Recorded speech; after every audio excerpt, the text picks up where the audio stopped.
नमस्कार. वर्षा स्वादिष्ट रेसिपीजमध्ये आपले खूप खूप स्वागत आहे. आणि आज आपण बनवणार आहोत खमंग कुरकुरीत अशी कोथिंबीर वडी.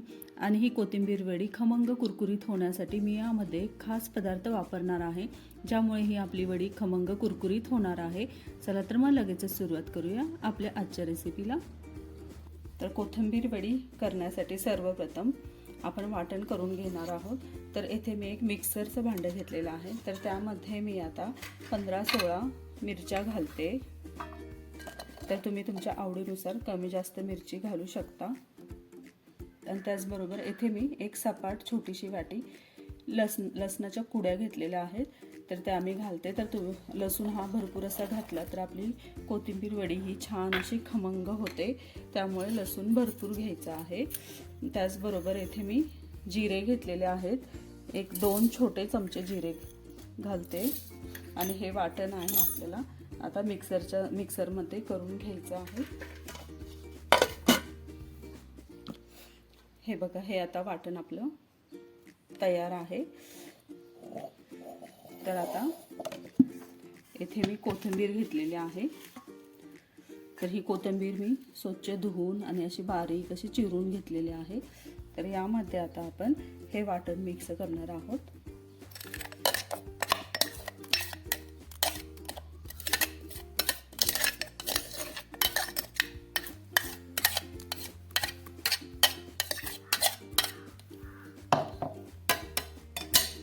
त्यानंतर यामध्ये हळद घालणार आहोत आपण 1 चमचाभर. आणि नंतर खायचा सोडा घालायचा आहे 1 छोटा चमचा. तर इथे मी खायचा सोडा घालते छोटा चमचा.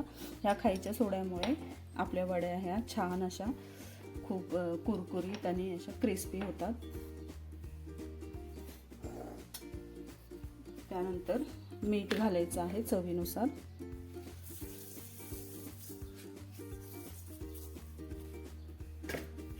आणि आता हे आपल्याला सर्व मिक्स करून घ्यायचं आहे.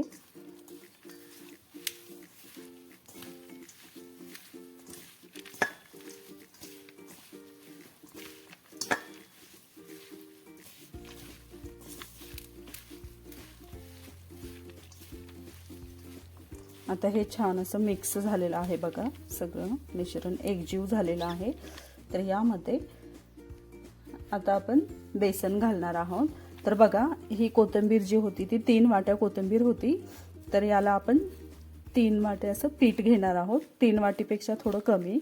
तर येथे मी बेसनचं पीठ घालते यामध्ये. आणि छान असं ते मिक्स करून घेते त्यामध्ये.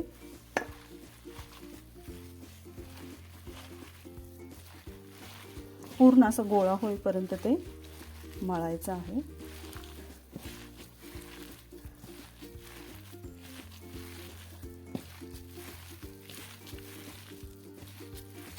आणि आता यामध्ये गव्हाचं पीठही घालायचं आहे 1 वाटी. तर येथे मी गव्हाचं पीठ घेतलेलं आहे 1 वाटी. गव्हाचं पीठ, ह्या गव्हाच्या पिठामुळेच आपल्या वड्या ह्या छान अशा क्रिस्पी होणार आहेत, कुरकुरीत अशा होणार आहेत. आता थोडं अजून बेसनचं पीठ घालूया.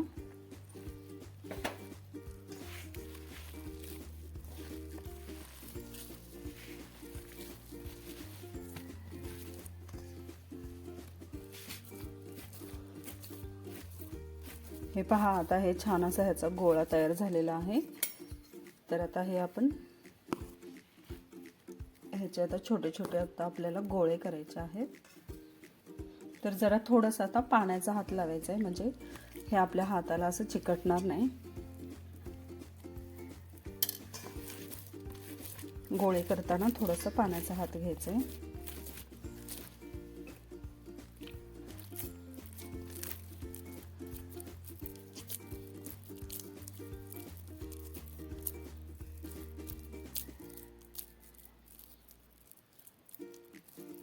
हे बघा, या पद्धतीचा असं आपल्याला छोटे छोटे असे याचे गोळे करून घ्यायचे आहेत. तर हे मी येथे बघा या कुकरच्या डब्याला एका मी तेल लावलेलं. आणि आता यामध्ये हा गोळा आपण असा ठेवूया. तर आता हे सर्व गोळे आपण आधी करून घेऊया. तर हे बघा, आता आपले हे सगळे गोळे करून आता तयार आहेत. तर हे मी आता कुकरमध्ये याच्या 4 शिट्ट्या घेऊन हे वाफवणार आहे. तर हे आता आपण वाफवून घेऊया. हे पहा, आता आपल्या ह्या कोथिंबीरीच्या वड्या हे उकडून आता तयार आहेत. तर ह्या आता आपण ताटात काढून घ्यायच्या आहेत आणि याच्या आता छोट्या छोट्या वड्या कापायच्या आहेत. आता याच्या छोट्या छोट्या अशा वड्या कापून घ्यायच्या आहेत.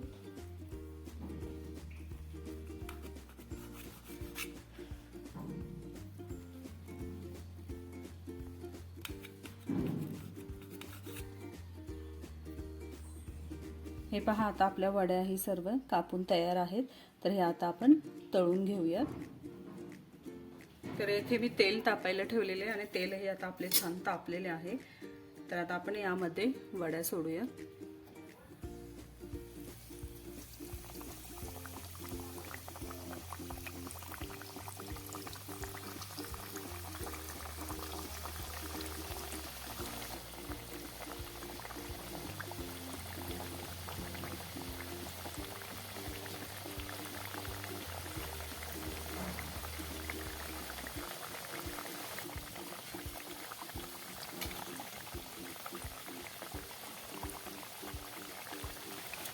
आता ह्या वड्या आता आपण पलटून टाकूया.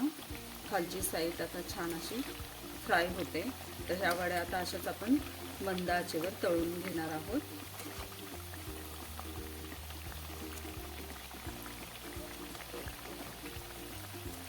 हे पहा, आता आपल्या वड्याही छान अशा खरपूस अशा छान तळून झालेल्या आहेत. तुम्ही बघू शकता ह्याचा कलरही चेंज झालेला आहे.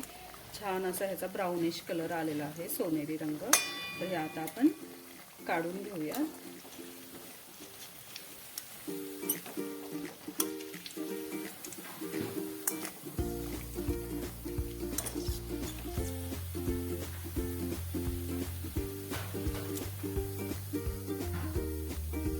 हे आता आपण काढूया.